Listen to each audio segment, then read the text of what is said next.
चलिए स्टूडेंट्स, आज एक और इम्पोर्टेंट टॉपिक पढ़ते हैं जिसको बोलेंगे इलेक्ट्रिक फील्ड लाइंस, वैद्युतीय क्षेत्र रेखाएं। वैसे इसको जनरली वैद्युतीय बल रेखाएं बोलते हैं। क्या होती है वो देखिए। आप मुझे बताइए कि अगर मैं किसी भी इलेक्ट्रिक फील्ड में पॉजिटिव चार्ज को छोड़ दूं तो उसमें फील्ड की डायरेक्शन में फोर्स लगता है, नेगेटिव चार्ज को छोड़ दूं तो फील्ड की अपोजिट डायरेक्शन में फोर्स लगता है। तो जो पॉजिटिव चार्ज है वो जो इमेजिनरी पाथ ड्रॉ करता है, क्या इसकी डेफिनेशन, ये बोर्ड एग्जाम के लिए भी इंपॉर्टेंट है कि जो पॉजिटिव चार्ज है ये जो इमेजिनरी पाथ ड्रॉ करता है उसको बोलते हैं इलेक्ट्रिक फील्ड लाइंस। वैसे इनको वैद्युतीय इलेक्ट्रिक फोर्स लाइन बोला जाता है, पर ये इनका करेक्ट प्रोनाउंसिएशन नहीं है, बोलना चाहिए इनको इलेक्ट्रिक फील्ड लाइंस। फर्क क्या है वो देखता हूं। वैसे इसकी राइट डेफिनेशन तो ये है कि पॉजिटिव चार्ज जो पाथ ड्रॉ करता है, तो पॉजिटिव चार्ज जो है वो इलेक्ट्रिक फील्ड की डायरेक्शन में चलता है। यानी जैसे मान लीजिए कि ये पॉजिटिव चार्ज है, तो ये एक पॉजिटिव चार्ज है, तो ये इस टाइप का पाथ ड्रॉ कर रहा है, जा रहा है, इधर आ गया, ये नेगेटिव की तरफ चला गया। तो ये जो पाथ ड्रॉ कर रहा है ना, इनको बोलते हैं इलेक्ट्रिक फील्ड लाइंस। ओके, तो दो टाइप की फील्ड लाइंस हो सकती हैं, या तो स्ट्रेट हो या फिर इस टाइप से कर्व्ड हो। सबसे important property electric field lines की ये होती है कि इनके किसी भी पॉइंट पे अगर अपन टेंजेंट खींच दें तो वो टेंजेंट स्पर्श रेखा इलेक्ट्रिक फील्ड की डायरेक्शन को बताती है। इनके किसी भी पॉइंट पे अगर टेंजेंट खींच दें तो वो जो टेंजेंट है वो इलेक्ट्रिक फील्ड की डायरेक्शन बताती है। ओके, क्या इनके किसी भी पॉइंट पे जो टेंजेंट ड्रॉ करेंगे वो टेंजेंट इलेक्ट्रिक फील्ड की डायरेक्शन बताएगी। ओके, तीसरी बात, दो इलेक्ट्रिक फील्ड लाइंस जो है वो एक दूसरे को कट नहीं कर सकती, इंटरसेक्ट नहीं कर सकती। क्यों भाई? जैसे मान लो ये इलेक्ट्रिक फील्ड लाइंस और ये इलेक्ट्रिक फील्ड लाइंस एक दूसरे को कट करें, तो ये पॉइंट तो बोलेगा कि यहां टेंजेंट ड्रॉ कर दो तो इलेक्ट्रिक फील्ड ये है, ये पॉइंट बोलेगा कि यहां टेंजेंट ड्रॉ कर दो तो इलेक्ट्रिक फील्ड ये है। यानी एक ही पॉइंट पे इलेक्ट्रिक फील्ड की दो डायरेक्शन हो जाएगी, जो पॉसिबल नहीं है। तो कई बार 1/2 मार्क्स का क्वेश्चन पूछा गया है कि why two electric field lines can not intersect, तो आपका आंसर रहेगा कि एक ही पॉइंट पे दो इलेक्ट्रिक फील्ड की डायरेक्शन, इलेक्ट्रिक फील्ड की दो डायरेक्शन एक ही पॉइंट पे पॉसिबल नहीं है, इसीलिए ये दोनों आपस में इंटरसेक्ट नहीं कर सकते। और मान लीजिए इलेक्ट्रिक फील्ड लाइन ऐसी है और इलेक्ट्रिक फील्ड लाइन ऐसी है, यानी यहां पे सघन है, डेंसर है, और यहां पे रेयरर है, मिडल। तो जो डेंसर लाइन्स होती है वो स्ट्रॉन्ग इलेक्ट्रिक फील्ड को बताती है, और रेयरर वो इसके कंपैरेटिव वीक इलेक्ट्रिक फील्ड को बताती हैं। यानी number of electric field lines is directly proportional to intensity of electric field। जहां पे ज्यादा होगी वहां पे ज्यादा, और जहां पे कम होगा वहां इलेक्ट्रिक फील्ड कम होगा। और क्या प्रॉपर्टीज है? क्या था? पॉजिटिव चार्ज जो इमेजिनरी पार्ट ड्रॉ करता है उसको इलेक्ट्रिक फील्ड लाइन बोलते हैं। वैसे देखिए, ये इसके ऊपर अगर ये स्ट्रेट होता तो पॉजिटिव चार्ज यूं जाता, और अब तो जाएगा इलेक्ट्रिक फील्ड की डायरेक्शन में अगर यूं कर्व। ओके, टेंजेंट है, किसी भी इलेक्ट्रिक फील्ड लाइन पर अगर आप टेंजेंट ड्रॉ करेंगे तो किसको बताएगा? इलेक्ट्रिक फील्ड की डायरेक्शन। दो इलेक्ट्रिक फील्ड लाइंस वो एक दूसरे को इंटरसेक्ट नहीं कर सकती। क्यों?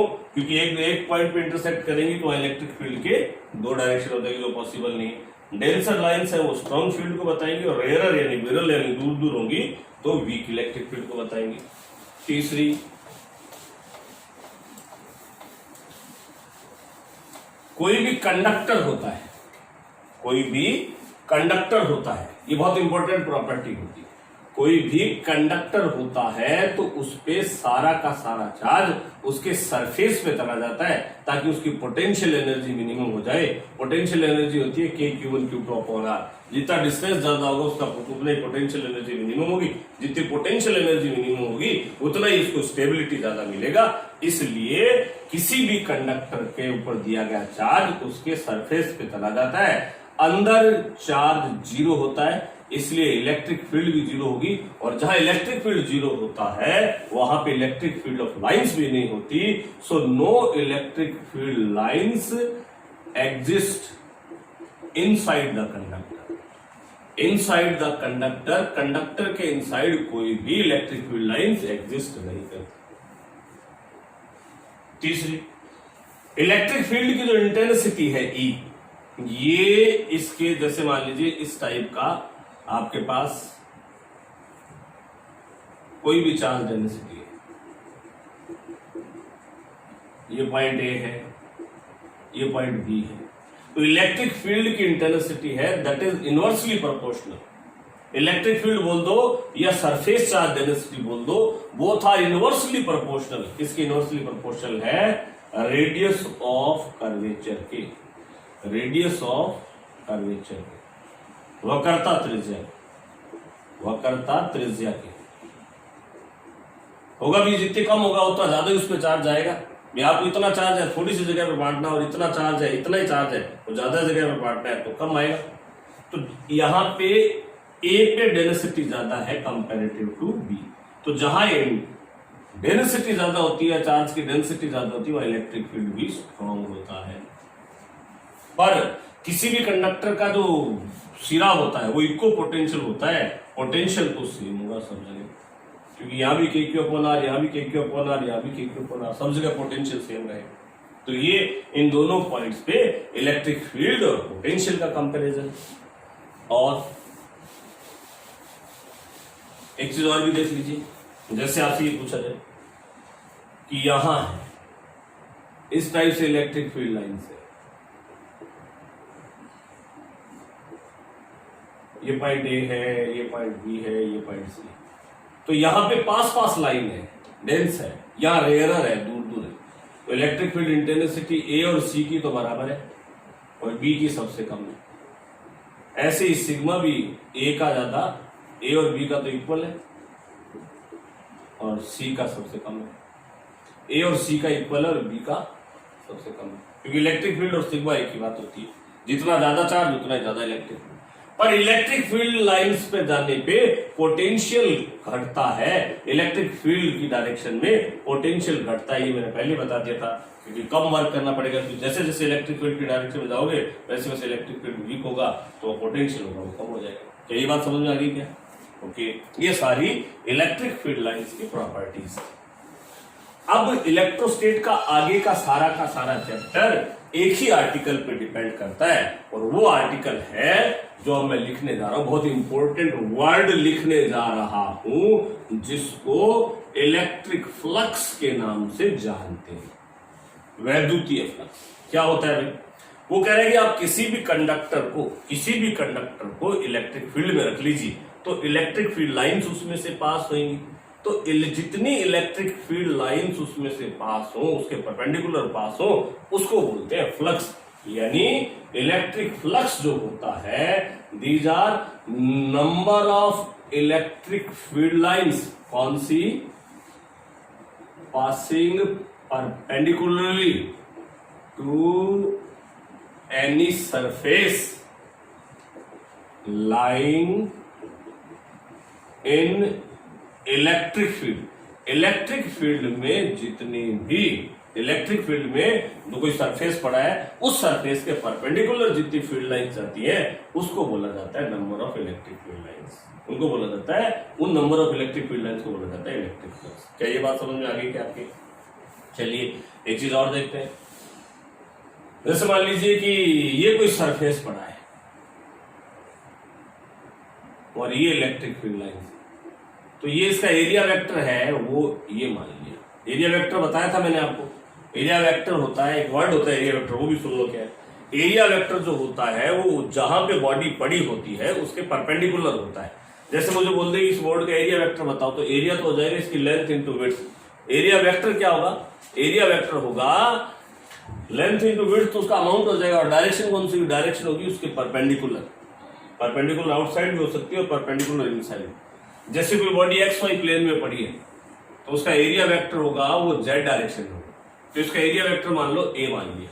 तो फ्लक्स को फाई से डिनोट करते हैं, और फ्लक्स होता है इलेक्ट्रिक फील्ड और एरिया वेक्टर का डॉट प्रोडक्ट। अगर इलेक्ट्रिक फील्ड वेरिएबल है, अगर स्टेबल फील्ड है तो ये लगा दो, और अगर वेरिएबल फील्ड आ जाए तो फिर आपको फ्लक्स के लिए स्मॉल सरफेस लेके और फिर उसका इंटीग्रेशन करना पड़ेगा। ये फ्लक्स का डेफिनेशन। फ्लक्स क्या है?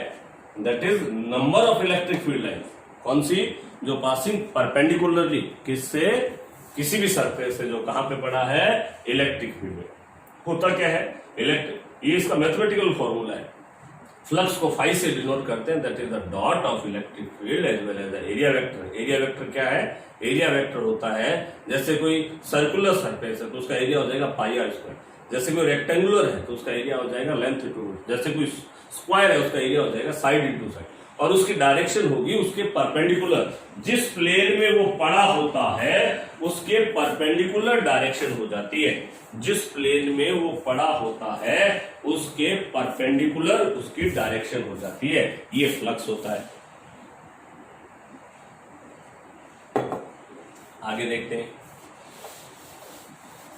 फ्लक्स का जो यूनिट है,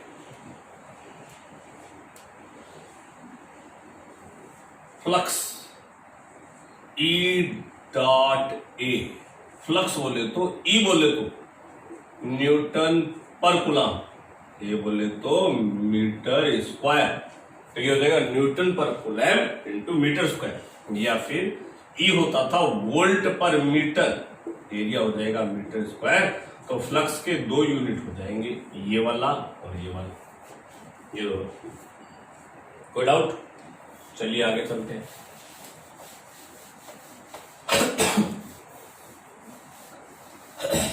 आपसे पूछेगा कि एक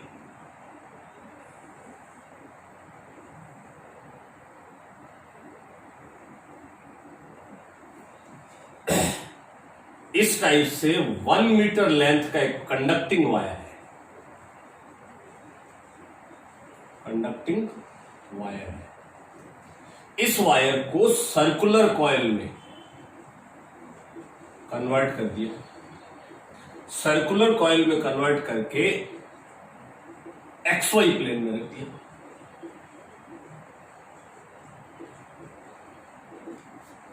जहां पे एक इलेक्ट्रिक फील्ड है,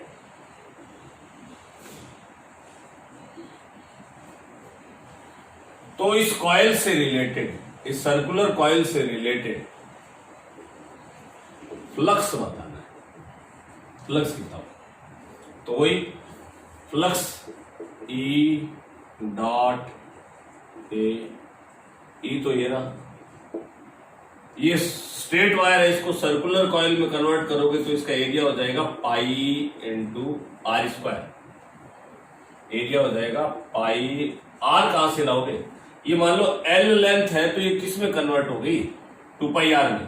तो आर कितना हो जाएगा? एल अपॉन 2 पाई। एल कितना था?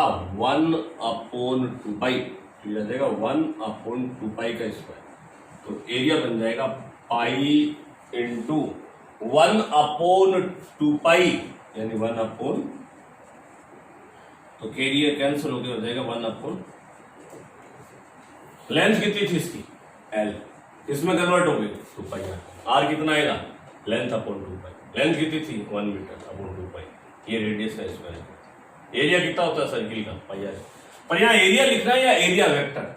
तो अब ये जो है ये किस प्लेन में रखा गया है? XY। तो इसका एरिया वेक्टर Z प्लेन में आएगा 1 अपॉन 4 पाई के कैप। तो फ्लक्स आ जाएगा दोनों का डॉट। डॉट करना आता है क्या? हाँ। आई को आई से, जे को जे से और के को के से। आंसर आ जाएगा 2 अपॉन 4 पाई, यानी 1 अपॉन 2 पाई वोल्ट मीटर, इतना है। कोई डाउट? कर लेंगे क्या सब? चलिए आगे देखते हैं, ऐसे क्वेश्चन और पढ़ते हैं।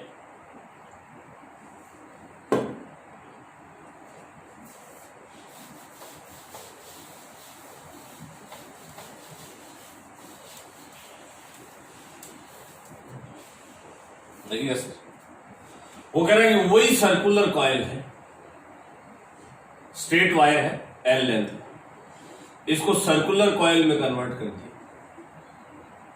और एक्स वाई प्लेन में रख दिया। यहां पे एक इलेक्ट्रिक फील्ड है, आई कैप प्लस जे कैप वोल्ट पर मीटर। तो इस कॉइल से रिलेटेड फ्लक्स बताना है, कॉइल से रिलेटेड फ्लक्स बताना है। तो फ्लक्स वही होगा ई डॉट ए, डॉट है तो स्केलर क्वांटिटी हो जाएगा ई आई कैप प्लस इसका एरिया, एल को 2 पाई आर में कन्वर्ट किया तो आर हो गया एल अपोन 2 पाई, एरिया हो गया pi into r square, cancel होके एरिया हो जाएगा l square upon 4 pi, l square upon 4 पाई।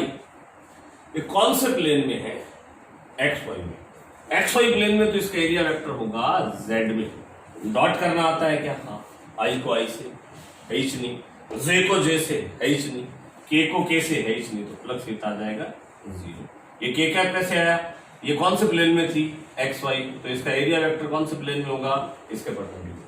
कब प्लस होगा कब माइनस होगा वो अभी आगे बताता है। कोई डाउट? कर लेंगे ऐसा क्वेश्चन। चलिए और देखते हैं कैसा क्वेश्चन।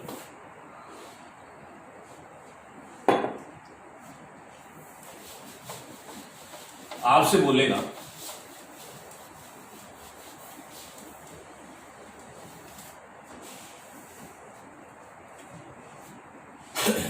ये इस टाइप से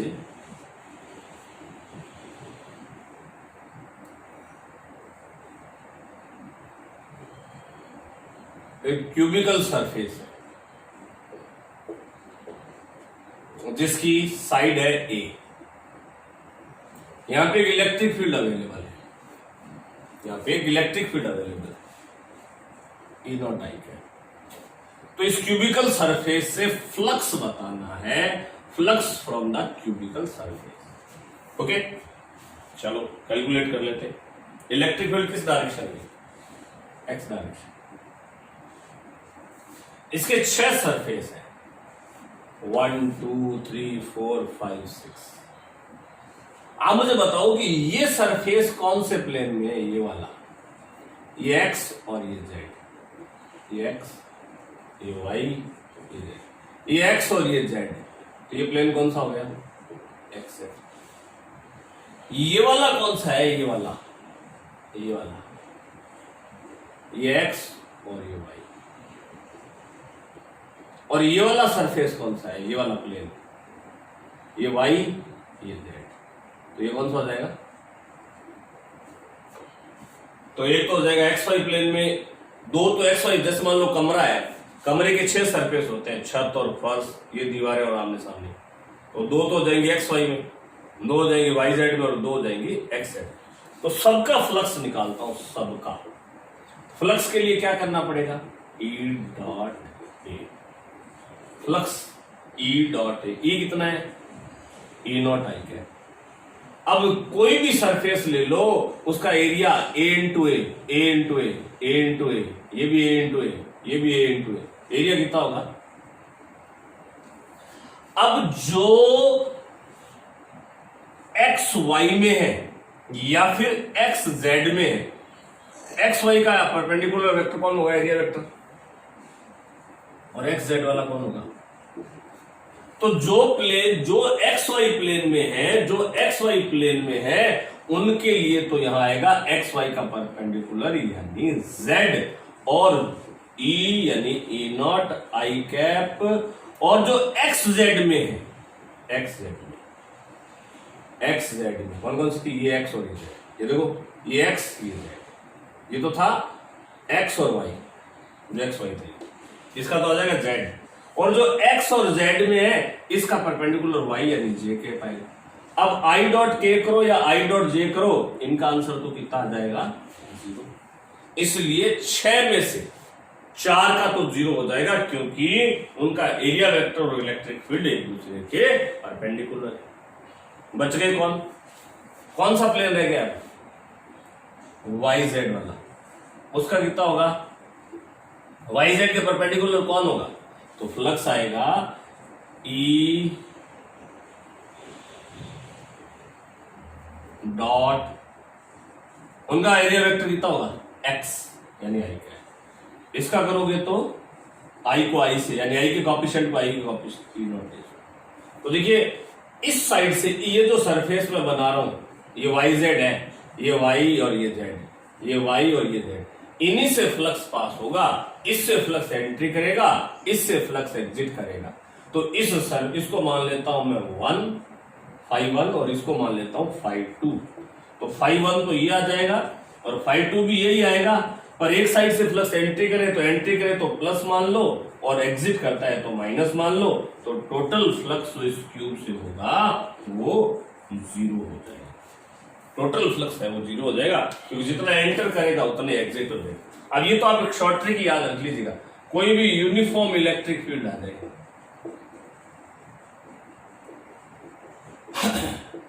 उसमें कोई भी सिमेट्रिकल बॉडी हो तो उससे रिलेटेड फ्लक्स जो होगा वो हमेशा 0 होगा। क्यों? क्योंकि जितना फ्लक्स एंटर करेगा उतना ही फ्लक्स एग्जिट हो जाएगा, जितना फ्लक्स एंटर करेगा उतना ही फ्लक्स उससे एग्जिट हो जाएगा। ये 0 क्यों हो गया भाई? क्योंकि ये XY और XZ ये थे, इनका एरिया वेक्टर है वो Z या Y यानी J या क्या आएगा, जो कि इलेक्ट्रिक फील्ड के परपेंडिकुलर वेक्टर का डॉट प्रोडक्ट 0 होता है, इसलिए 4 0 हो गए, बाकी 2 बचे थे। ये पॉजिटिव क्यों? क्योंकि फ्लक्स एंट्री कर रहा है, इलेक्ट्रिक फील्ड लाइन से एंटर कर रही है। ये नेगेटिव क्यों? किसी को एक को पॉजिटिव एक को नेगेटिव लेना है, यहाँ इलेक्ट्रिक फील्ड लाइन एग्जिट कर रही है इसलिए फ्लक्स एग्जिट करेगा। एंट्री वाले को पॉजिटिव मानोगे तो इसको एग्जिट कर लेंगे।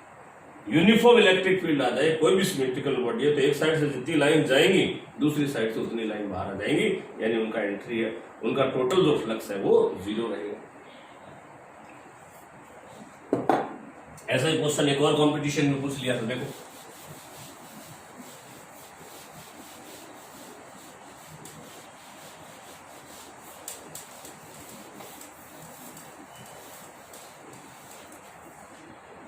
इस बार इलेक्ट्रिक फील्ड दे रखा है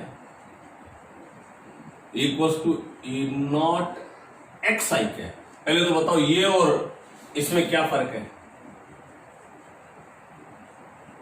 ये तो कांस्टेंट है x डायरेक्शन में, ये भी x डायरेक्शन, ये तो कांस्टेंट है, ये तो कांस्टेंट है। पर ये जो इलेक्ट्रिक फील्ड है ये x पे डिपेंड करता है, क्योंकि ये x के डायरेक्टली प्रोपोर्शनल है। हाँ राहुल सर,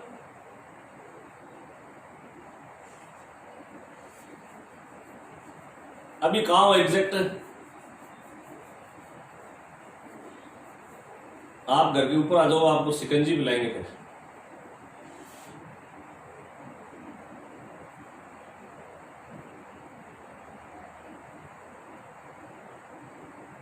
ऐसा क्या? चलो तो मैं लड़के को भेजता हूं, मैं क्लास ले रहा हूं, है ना। और चाय पीनी है, सिकंजी पीनी है तो ऊपर आ जाओ।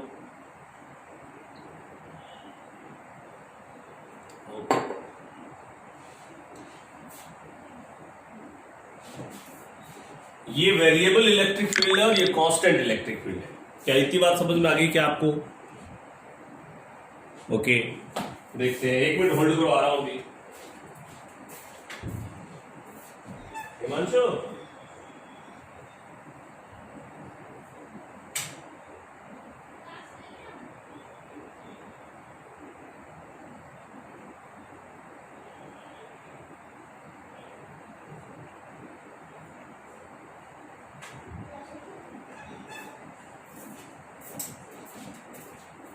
तो ये इलेक्ट्रिक फील्ड आपको दे रखा है और ये इस टाइप का क्यूबिकल सरफेस है। इस टाइप का क्यूबिकल सरफेस। इसकी साइड है ए, ये कोऑर्डिनेट है a,0, ये तो 0,0 था, ये अपने आप a है साइड, तो ये 2a0 हो जाएगा। इससे रिलेटेड, इस क्यूब से रिलेटेड फ्लक्स बताना है। अब अगर ये यूनिफॉर्म इलेक्ट्रिक फील्ड होता जैसे ये था तो मैं डायरेक्ट ही आंसर लिख देता, कितना 0। अब क्या करना पड़ेगा, निकालना पड़ेगा। और मुझे बताओ ये इलेक्ट्रिक फील्ड जो है वो है तो x डायरेक्शन में, तो जो एक्स जेड या एक्स वाई प्लेन के सरफेस हैं जिनके एरिया वेक्टर जे कैप या फिर के कैप है, इनके साथ आई डॉट जे और आई डॉट के करेंगे तो उनका तो फ्लक्स 0 आ जाएगा। यानी अभी भी एक्स जेड वाला हो जाए या एक्स वाई वाला आ जाए, उनका फ्लक्स तो कितना रहेगा, 0। तो फिर दो ही रह जाएंगे, कौन से, ये वाई जेड वाले, एक तो ये, एक ये। इसका कोई पूछे तो आंसर आ जाएगा 0। इस सरफेस का पूछे, इसका पूछे 0, इसका पूछे 0, इसका पूछे तो 0 नहीं आएगा, क्योंकि ये और ये दोनों कौन से प्लेन में, ये दोनों हैं वाई जेड में। ये वाई और ये जेड, ये वाई और ये जेड। और वाई जेड का परपेंडिकुलर एरिया वेक्टर होगा वो आई कैप होगा, और आई का आई के साथ 0 नहीं होता, इसलिए मैं वाई जेड वाला फ्लक्स निकाल लेता हूं, वाई जेड वाला फ्लक्स।